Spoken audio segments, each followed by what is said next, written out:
3 दशकांपूर्वी दिल्ली तिहार जेल हा जगातील एक भीतीदायक स्थान होता। भीती, हिंसा, उल्लंघने आणि खूप जास्ती वाढलेली कैद्यांची संख्या। पण 1993 मध्ये एक IPS अधिकारी म्हणून किरण बेदी आल्या आणि त्यांनी ठरवलं की हे सजा देण्याचं केंद्र नाही, पण इथे परिवर्तनाचा प्रयोग होऊ शकतो। त्यांनी विपसनाचे शिबिर सुरू केले, त्यामुळे कैद्यांना अंतर्मनाशी संवाद साधता आला। व्यावसायिक शिक्षण पण त्यांनी सुरू केले, जसं की कार्पेंट्री, बेकरी, बुनाई। याचा फायदा असा होता की ते बाहेर गेल्यानंतर त्यांना परत काम मिळू शकतं। बेनाम तक्रारी करण्यासाठी त्यांनी एक पेटिशन बॉक्सची पण तरतूद केली।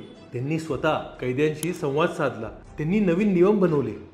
हे सगळे नियम मूलभूत मानव अधिकार, कैद्यांचे गरजा आणि मर्यादा हे सगळं लक्षात ठेवून बनवले। त्यांच्यावरती अनेक नैतिक दबाव आले, राजकीय विरोध झाला, आरोपांचे सुरक्षांचा प्रश्न आले, पण त्यांनी कुठेही तडजोड केली नाही, कारण की त्यांच्या मनात होतं सहानुभूती। या सहानुभूतीला मित्रांनो आपण इंग्लिशमध्ये शब्द वापरतो एम्पथी। एम्पथी म्हणजेच इतरांच्या जागी स्वतःला ठेवून निर्णय घेण्याची क्षमता। किरण बेदी यांची ही कहाणी त्याचंच जिवंत उदाहरण आहे। आणि आज तिहार जेल हे एक असं उदाहरण आहे की कशा प्रकारे सार्वजनिक व्यवस्था आणि मानवी गरजा एकत्र येऊन बदल घडवू शकतो।